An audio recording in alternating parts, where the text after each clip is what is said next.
sekarang dibeli oleh Boeing company, jadi yang membuat satelit juga, membuat pesawat ya. Itu dulu Palapa, tahu ya sejarah Palapa. Ini dulu yang beri nama ini Pak Harto, yang dulu sama di sama teman-teman. Gajah Mada itu kan sumpahnya ya, sumpah Palapa. Mengapa Pak Harto memilih nama Palapa? Karena itu tadi sumpah Palapa itu kan tidak akan makan buah palapa jika tidak Nusantara bersatu gitu. Nah itu filosofi Pak Harto memilih. Jadi untuk menyatukan bumi Nusantara ini, bagaimana supaya bisa komunikasi dari Irian ke Aceh, dari utara ya, Sulawesi Utara sampai ke bawah di NTB atau NTT gitu ya. Bisa kita komunikasi pada saat itu lewat telepon, tapi komunikasi transmisinya itu lewat microwave. Jadi microwave itu tahu ya, dari satu titik ke titik lain, tapi itu jaraknya terbatas. Jadi untuk Aceh, kalau kita gelar microwave misalnya dari Aceh ke Papua, itu bisa ribuan microwave gitu. Piringan-piringan yang kayak parabola gitu, itu bisa ribuan. Untuk kalau kita gelar dengan satelit, itu cuma satu aja satelit kita tempatkan, kemudian antena di Aceh, antena di Papua, itu sudah bisa komunikasi. Tahun 1976, Palapa A. Dulu Presiden, kita sebutnya dulu SKSD ya, Sistem Komunikasi Satelit Domestik. Begitu tahun 83, Palapa B ini meluncur. SKSD mulai agak berubah ya, nggak domestik lagi, dia mulai masuk ASEAN. Jadi mulai Palapa B ada sedikit perubahan ya, jumlah yang namanya yang kita pakai itu namanya transponder ya. Teman-teman mungkin tahu sini ya istilah transponder. Belum tahu ya transponder ya. Transponder itu sebenarnya satelit itu fungsinya sebagai repeater. Jadi kayak pemantul aja gitu ya. Nah, untuk kita kan harus memposisikan, maksudnya pelanggan kita atau yang menggunakannya itu kita buat coupling-couplingnya gitu.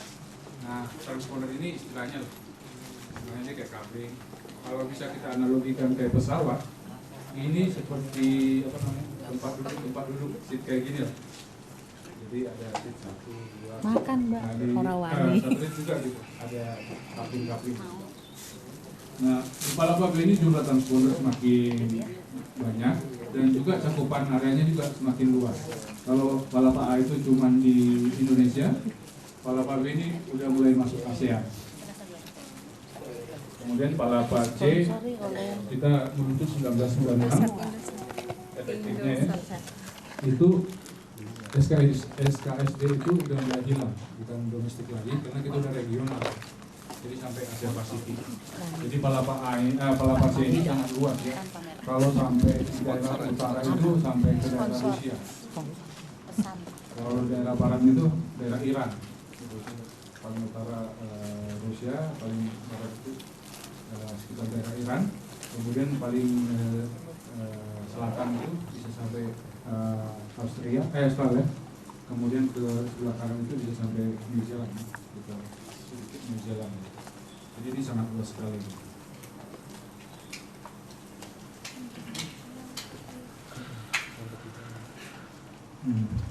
Ini saya singgung tadi apa itu satelit komunikasi. Jadi ini sebenarnya repeater yang ditempatkan di atas gitu.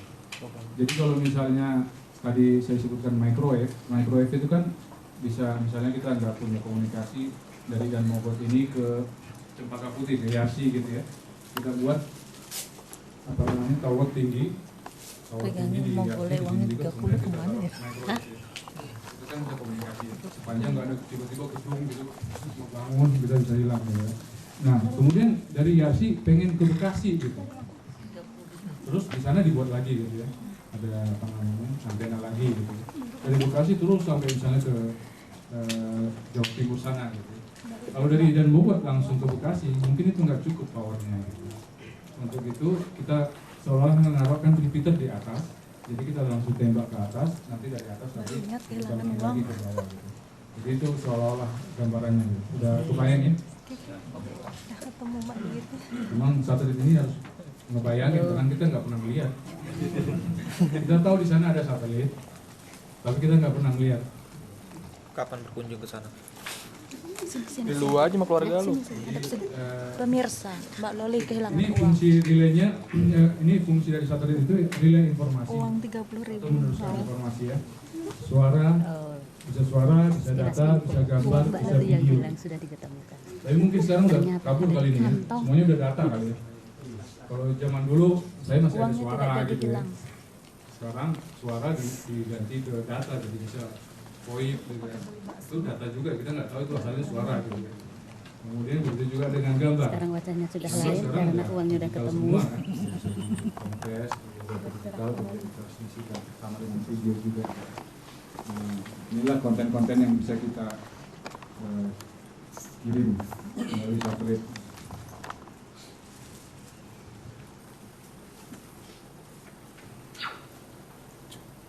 Satelit Palapa C ini merupakan generasi ketiga ya, tadi Palapa A, Palapa B, dan Palapa C. Ini lifetime-nya bisa sampai 16 tahun. 2. Tipenya ini 601. Ini ada sedikit mungkin saya balik lagi. Nah, ini generasi A dan B ini kalau diperhatikan bentuknya itu kayak drum ya. Generasi ketiga ini nggak kayak drum lagi, ada sayap. Sayapnya ini fungsinya untuk solar panel, jadi untuk nangkap sinar surya sebagai bahan ini listriknya. Kalau yang generasi A dan B itu di drumnya itu sendiri solar panelnya. Jadi ada keterbatasan, kan satelit ini tetap akan mengelilingi bumi. Ketika bumi berputar di porosnya, satelit juga ngikutin gitu. Jadi dia berputar. Pada suatu saat ketika dia berputar, dia dapat sinar matahari, tapi ini tidak optimal kan? Karena begitu dia dapat, misalnya ini posisi satelit, matahari di sebelah itu lampu dia dapat sini, yang sebagian sini nggak dapat kan? Bagian sini mungkin dikit-dikit, bagian sini dikit-dikit. Jadi itu nggak optimal gitu. Makanya muncul ide ini gitu. Jadi yang sayap ini kita buat sedemikian rupa. Jadi begitu satelit berputar, kedua sayap ini juga berputar mencari matahari. Ada yang namanya di sana sun sensor. Jadi dia akan mengikuti terus matahari dalam 1 hari penuh. Jadi semuanya bisa full, tiga-tiganya, maksudnya ada 3 panel nih ya. 1, 2, 3, 1, 2, 3. Itu semuanya bisa melihat matahari. Jadi kita bisa mengoptimalkan yang namanya tenaga power dari matahari.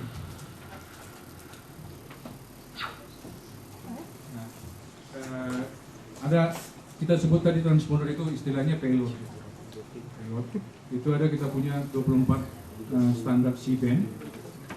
Ini pengkaplingan frekuensi aja ya, untuk lebih gampangnya. Ini C-band itu frekuensi dari 4 sampai 6 giga. Kemudian ada 6 C extended. 6 C extended ini ada frekuensi dari 3 giga sampai 6 giga ke atas. Kemudian ada 4 Ku band. 4 Ku band ini frekuensinya dari 11 sampai 14 giga. Jadi kita namanya di giga semua, nggak ada yang giga. Beratnya sekitar 1.365 kg. Ini BOL, tahu nggak BOL?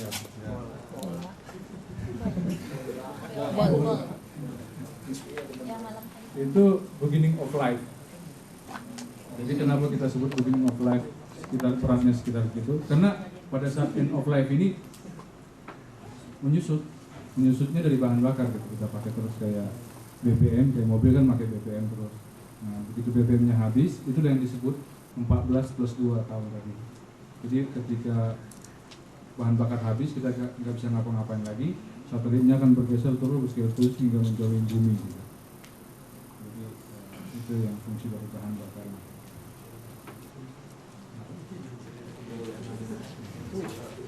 Satelit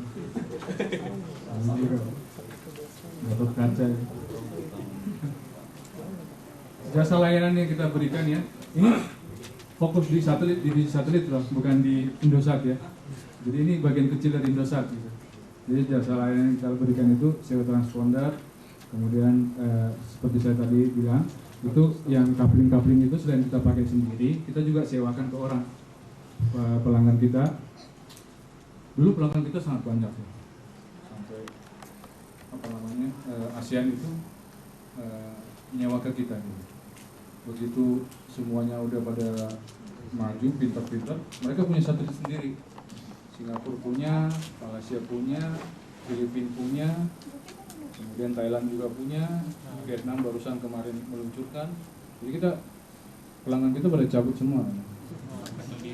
Tapi pelanggan dalam negeri sendiri itu cukup banyak.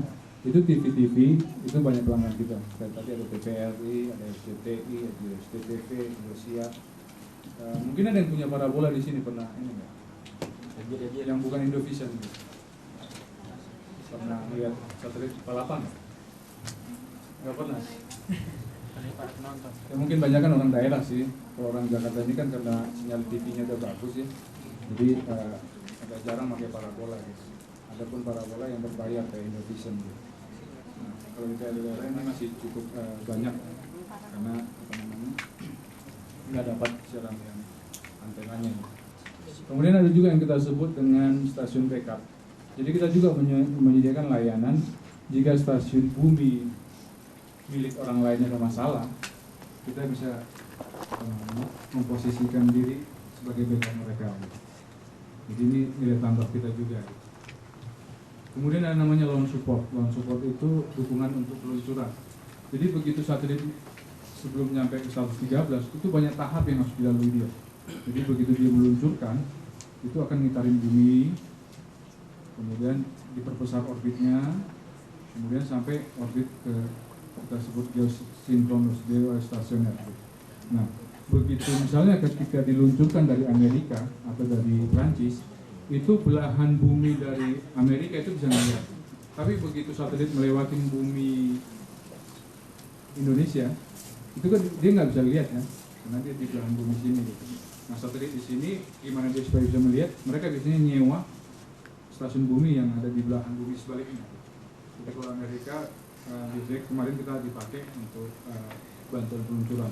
Jadi ketika dia mulai dapat, kita yang akuisisi, kita bisa lihat satelitnya, data ini kita transport ke mereka. Jadi seperti itu ini. Kalau ada pertanyaan langsung aja ya. Nah, fungsi operasi satelit itu sendiri pertama adalah mengendalikan dan menjaga kesehatan satelit. Ya. Selain kita menyewakan, kita juga harus memastikan bahwa satelit itu dalam kondisi sehat gitu. Kita nggak mau menyewakan barang kita rusak gitu ya. Sama kayak pesawat lah, nggak pernah dimaintain, malah nanti kayak Adam Air gitu ya. Kita juga nggak mau orang nyewa punya kita sakit-sakitan gitu. Nah, ini fully kontrol 24 jam dalam sehari. Selain itu, selain mengendalikan dan menjaga, kita juga memonitor. Seperti kata Pak Riki tadi, ada jaringan network, itu yang kita sewakan ke pihak pelanggan, itu harus kita monitor gitu. Jadi kita monitor carrier ataupun sinyalnya mereka, bagus apa tidak, apa kelebihan atau gimana gitu. Jadi kita juga berusaha dalam untuk mencapai kepuasan pelanggan itu untuk lebih dulu gitu. Jadi sebelum mereka komplain kita udah bisa tahu gitu. Karena kita punya data telemetri dari satelit. Jadi informasi semuanya itu bisa kita lihat. Nanti kita setting, misalnya ada untuk alarmnya ya, untuk batas bawah, batas atas. Jadi sebelum mereka benar-benar jatuh, kita udah tahu gitu. Jadi kita bisa ingatin pelanggan kita bahwa ini loh terlalu ini carrier Anda terlalu kecil atau terlalu besar. Ini kita sebut monitoring. Nah, dalam support tadi sudah saya sebutkan. Nah, ini ada namanya menyelenggarakan jasa turunan satelit video distribution atau operational user. Ini mulai marak, ini pada saat mulai zaman reformasi dulu tahun 98 itu kan sering demo, sering ini orang-orang luar negeri juga pengen tahu informasi dari Indonesia gitu ya. Itu banyak TV, CNN, apa segala itu datang ke Jakarta untuk meliput gitu kan.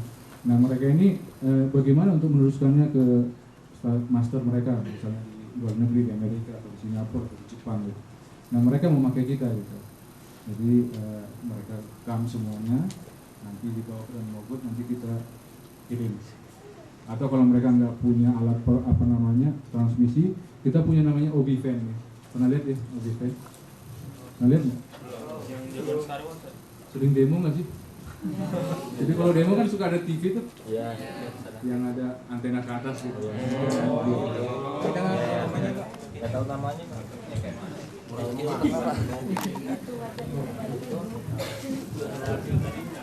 Kenapa? Sering.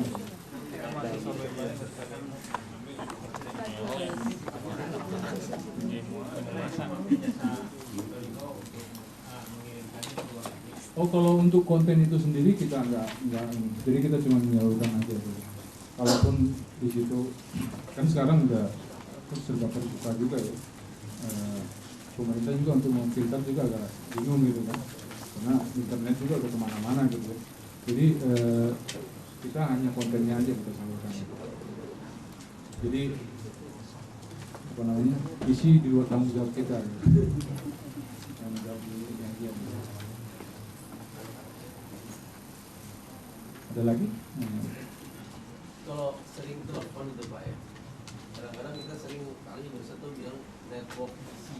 Nah itu kenapa itu?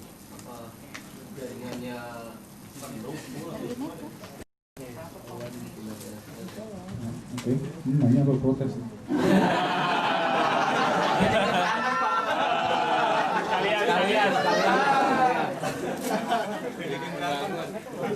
Sharing lah Pak ya, bukan protes ya. Sebetulnya ini bukan bagian kita. Transmisi itu kebetulan handphone Pak.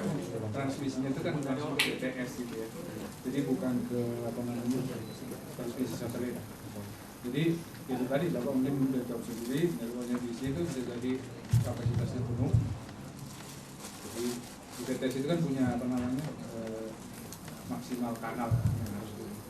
Karena orang terlalu yang namanya mobile, jadi bisa jadi suatu saat di satu BTS itu tadinya dia hanya bisa menghandle 100 pelanggan, tapi karena pelanggan ini mobile, tiba-tiba numpuk karena ada event misalnya musik gitu ya, tiba-tiba numpuk di situ sampai 200 orang. Itu umumnya kayak gitu kejadiannya gitu. Jadi untuk bisa masuk itu lebih susah karena kapasitasnya udah diduduki orang lain terlebih dahulu gitu. Kira-kira begitu Pak. Pak nanya Pak. Pak.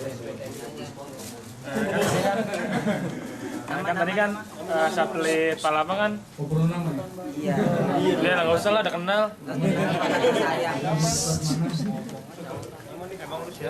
Nama saya Nik Hadi Pak, dari RC. Gak usah berdiri juga udah kenal. Kan tadi satelit Palapa kan mengorbit di antara 113 derajat kan Pak? Iya. Nah itu sebenarnya ada kriteria khusus nggak sih berapa derajat sampai berapa satelit yang lain tuh bisa saling supaya nggak tabrakan gitu Pak? Oh, di dunia ini ada satu lembaga di bawah PBB ya, namanya ITU, International Telecommunication Union gitu. Jadi kita nggak sembarangan angkat satelit, jadi kita punya hard coupling ya. Jadi masing-masing negara bisa mengajukan ke ITU untuk couplingnya. Ini nggak ini loh nggak default. Misalnya Indonesia kan dari 95 bujur timur sampai 141, iya kan?